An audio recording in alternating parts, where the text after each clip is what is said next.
whole leg here. Incredibly painful. So sore.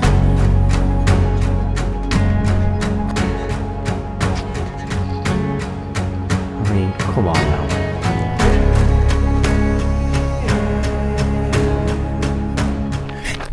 Good morning. Welcome to day 4 of the West Highland Way. Hope you've enjoyed the series so far. I woke up this morning to another beautiful day in Scotland, and just behind me on that little ridge is where we camped last night. So I got up this morning, had a lovely view, as you can see, overlooking the mountain ahead and the mountains to the side. And then slowly but surely I just got up and got my tent away. It's the bit that none of us like doing, but you've got to do. No condensation again. The Durston X-Dome has been excellent, very easy to pitch, and it's worked perfect. So as you can see, all put away nice and easy. And that's my crap, my Chinese box. I can go on there. There you go. And when I find a bin, we can get rid of that, probably in Fort William. That's where I was last night, as ever. Gleave No Trace.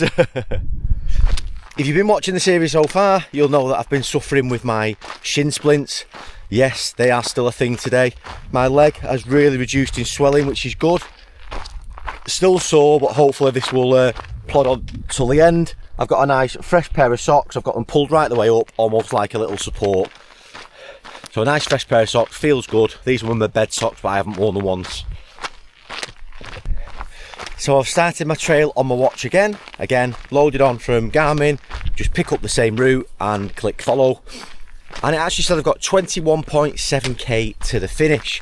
So this should be through Glencoe and take us all the way to Fort William. Exciting times. So it's going to be nice, slow and steady today. Let's enjoy the last section.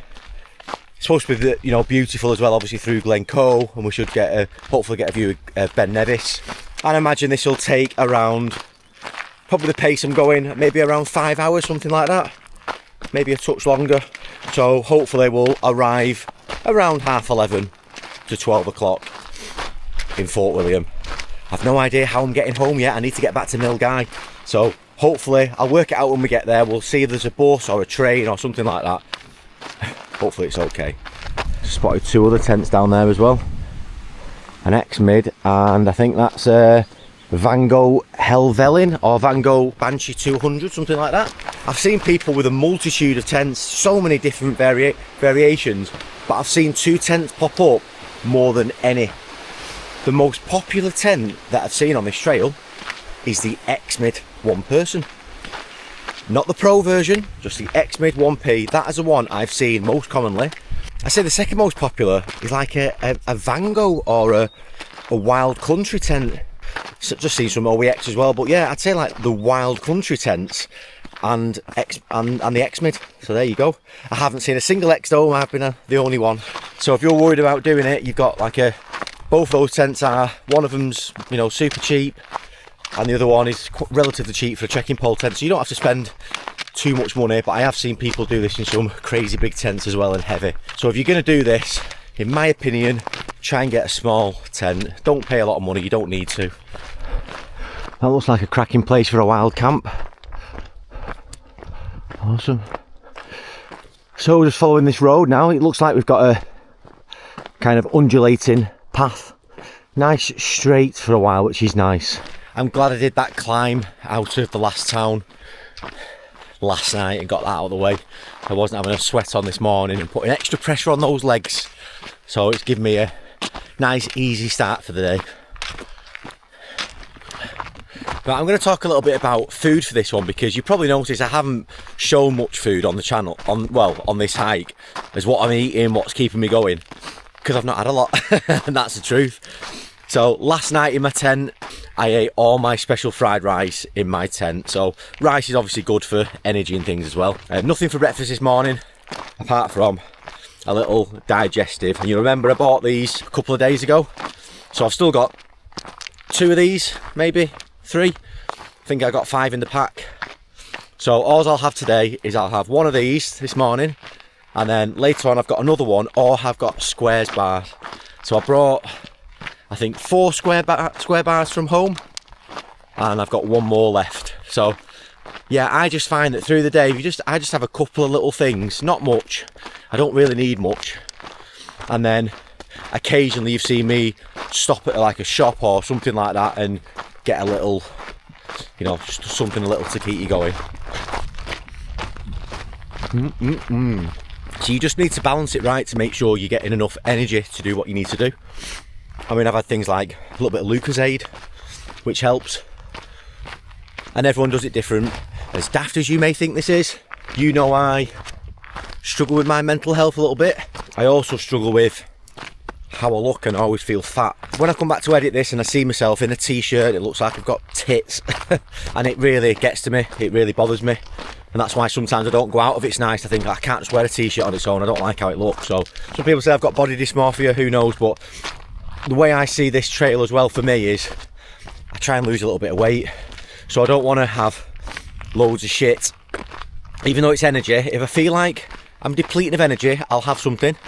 But if I feel like I've got enough energy to do it, then I'll do it, and I'd rather lose the calories. So that's my method.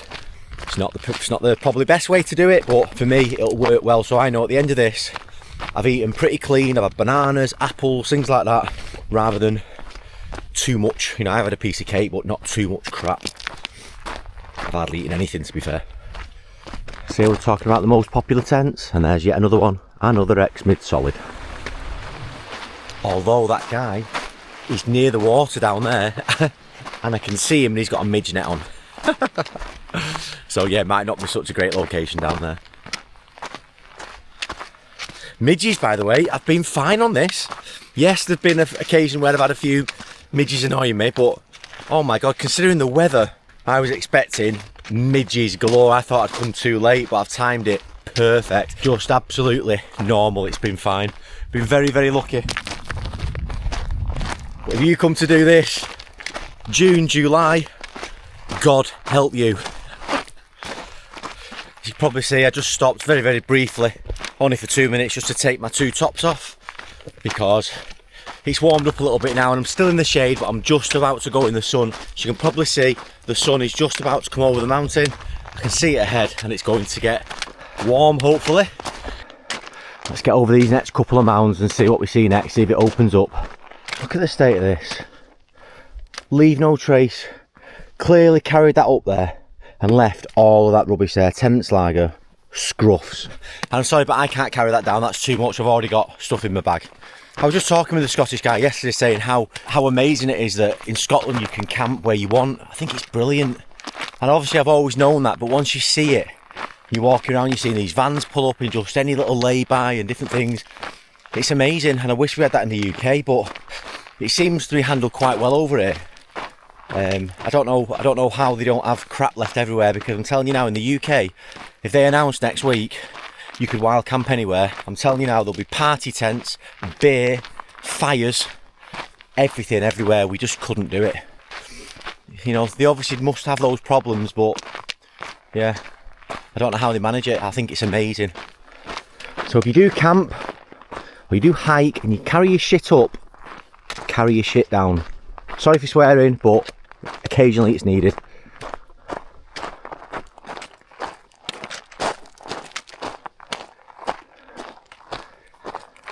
Seen better days, isn't it? Looks nice though. Just look at the weather. 0 wind again today. So it's very warm, but God, is this even Scotland, I ask you?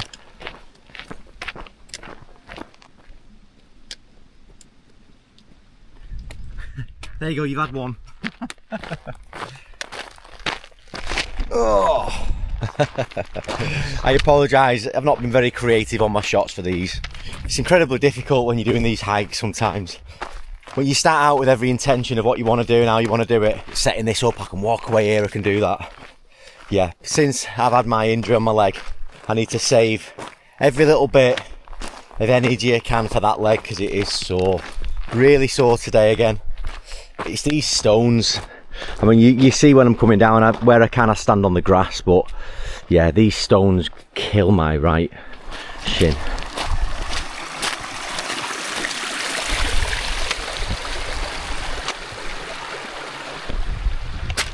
boss.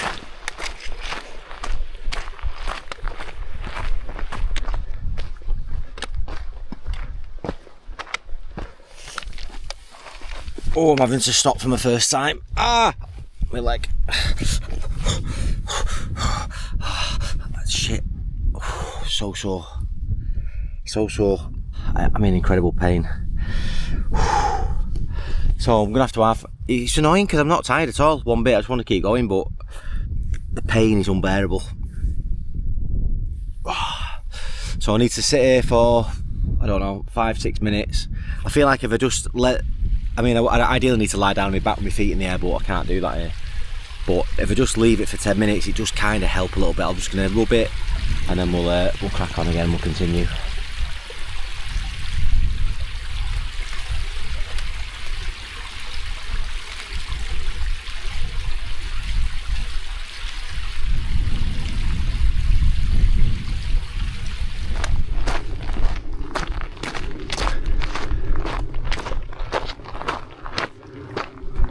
So one of the things nobody likes to talk about, but it is important, is going to the toilet in the outdoors. And I've not mentioned it once on this trip. Now so far, up until 2 minutes ago, I've not once had to go outside. Maybe for a wee, but there's enough toilets en route. If you're clever, when you see somewhere, go to the toilet. But for the first time, I've literally just had to go. So I've come I just went way off the trail, left my bags on the path. Obviously went with my trowel, dug a little hole, and your toilet paper, your wipes, whatever you choose to use is in my bag. It's attached to the back of my bag, if you can see it. You take it with you. You don't bury it. I've mentioned it in another video, but you don't bury it, you don't leave it. And the best thing that I brought on this trip was some dog poo bags. I got them from my local shop, £2. They smell amazing. So every day with my rubbish or food, I put it in those bags, and then I put it on there, and then I throw it away when I next get somewhere. Also handy for dirty socks. You know, after being on the trail, your socks stink. So if you've got any dirty socks, put them in your dog poo bag, tie them off, they smell beautiful, put them in your bag. Come on now. That's the way forward. So as much as you plan what to pack and what to take, think about the toilet situation. It's obviously different for everyone, but they are the principles you have to follow.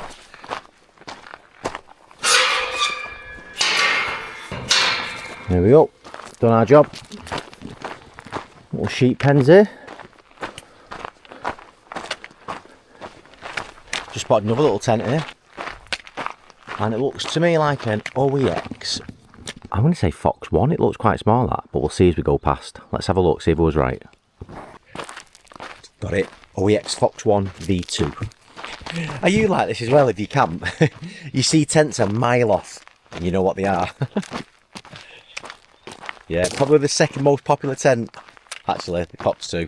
Fox 1, Fox 2 probably the second most popular tent on this trail. The Pursuit of Campbell's. The Battle of Inverlochy. There you go, if you want to read it. Right, so this is obviously where we started. Day one, I think we camped around here, Roedennen. I don't know if it was before or after, but somewhere around there, maybe after, up here somewhere. This section was grueling. This is the worst section of the Loch Lomond between Inversnaid and Inverarnon. Apologies if I've messed that up. And then day two, we moved from here, wherever it was, somewhere down here. We come along Loch Lomond, past Tindrum, and we climbed out at Tindrum, and we camped about here on the way to Bridge of Orchy. And then yesterday, we've walked all this way, past King's House, that was that big pub, up the Devil's Staircase, down into Kinlochleven, where we went to the chippy. We climbed out of there, so just past, maybe here, and now we're here, and we're off our way to the finish.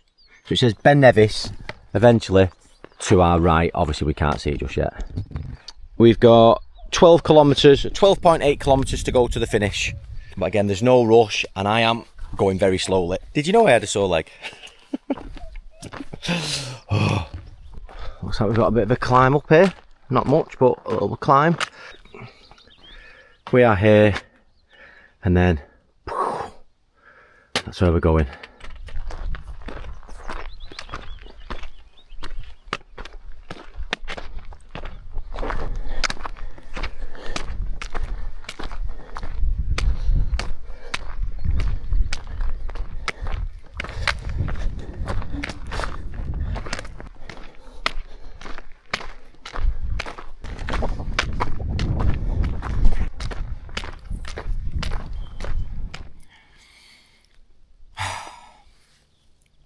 I'm having my last digestive biscuit.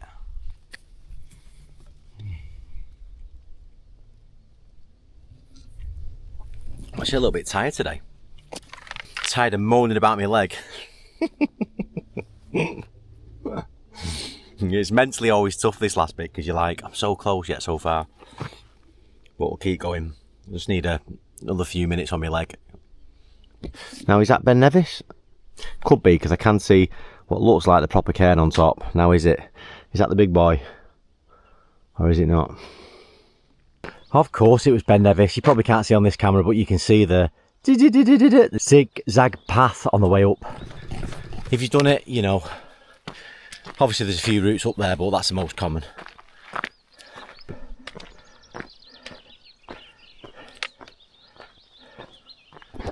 How much further? See, so much culling of trees still. Loads more gone here. All over Scotland I've seen this.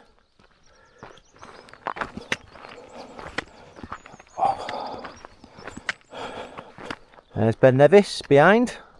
So this is Raymond, and I met Raymond yesterday on the trail, and he was he's walking it. You picked up the trail in the Bridge of Orkney, correct? Yeah. So I saw him not too far after that yesterday. We had a bit of a walk together.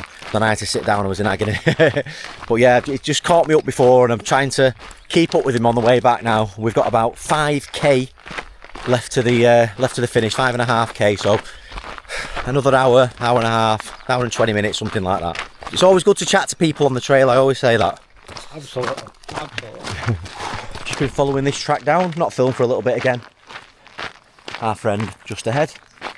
But yeah, I'm just heading all the way down. I think this track takes us right into right down to the bottom, and hopefully into Fort William. Probably got about another 45 minutes to go, maybe 50. We're getting there, can sense it. And I'm really looking forward to having a pint at the end. I've resisted all the way, but I'm going to treat myself to a local pint, whatever it may be, and a nice big glass of sugar-free Coke. Oof, can't wait.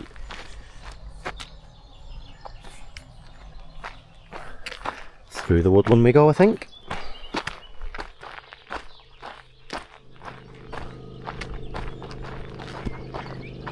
Oh, what's this here? Please tell me it's a shop. I fancy an ice cream. Please. It's got to be, hasn't it? Is it? Is it? Please? Is that a fridge in there? Oh, I hope so. Let me get around this corner and have a look. It does say coffee actually, so it must be. I know we've got the generator there, but she wasn't really open yet, and I said, have you got any cold drinks? So they've got no ice cream, but iron brew. How could I not have an iron brew? I mean, come on now. And I just said, can I pinch one of your chairs as well, please? So I'm gonna have 10 minutes here now. Oh yeah, I'm gonna drink this because I'm absolutely gagging for a drink. And then I don't know, we're down the road now. I think we're near Glen Nevis or whatever it is, but we're just down the road then. So let me drink this. It's so hot. Oh yeah, let me have a little first swig. I've not had this since I was a kid.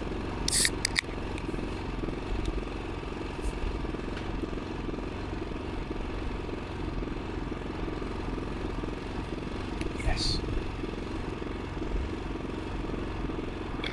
It's really bloated me, that drink. I didn't really want a fizzy drink, but they had no water. So if I was going to get any fizzy drink, obviously iron brew. I've just checked my watch, 3.5k-ish. So speed I'm walking, about 50 minutes, something like that. 40 minutes. But I think we'll see the old end to the West Highland Way first, and then we've got to get to the far bit. I was also just having a little look on my phone about how to get home. So there are trains, but it looks like today there's loads of train replacement services on. So I'm not doing that. I think I'm going to get the bus back. And I've looked, and there's ones at like 1:30, maybe 2 o'clock, something like that. So just need to keep my eye on the time, make sure I don't drift too much. I've just been talking to the lady at the little cafe there, and she said, yeah, when you get to the actual new end to the West Highland Way, she said, you're gonna have to come back on yourself to get to the bus station or whatever it is. So we'll see the finish, obviously have a little chat and stuff, and then we'll try and grab some snacks, and then we'll head straight to the bus station and see if we can find a bus home.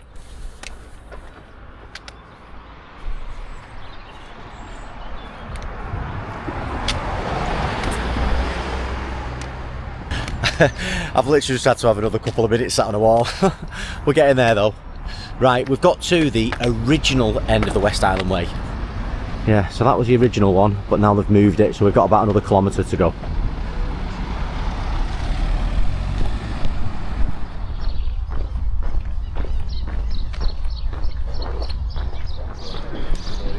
Just walking through the high street now, and it says it's 500 more metres, and I wasn't sure where the end was because I plotted it on my watch and I had it finishing almost a kilometre back that way, and that wasn't the old one. I had it near the train station, so I'd obviously misplotted it. So luckily there's plenty of signs now, and it's just a few, probably another 200-300 metres down here. Come on now. Huh? End of West Highland Way. God, that was a tough walk, that. So I hope you've enjoyed it. If you have, drop some likes and comments below. It's been, honestly, it's been epic. It's been a killer day today. I found it really tough on my feet, especially on my shin, but I'm so glad I've done it. So for me now, I'm going to try and get a quick pint, work out how I'm going to get home. I'm not going to leave this in this video, I'm going to wrap things up here, but tune in next week and I'm going to do a video on my hints and tips for the West Highland Way, things I've learned along the route that might help you if you're looking to do it. And in that one as well, I might show you a little bit of how I get home, because at the moment I have no idea. But just want to say thanks for watching, see you on the next one.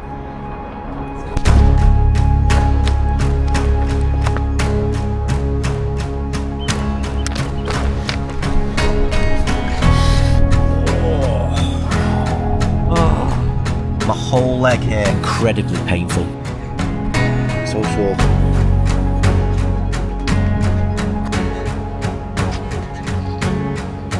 I mean, come on now.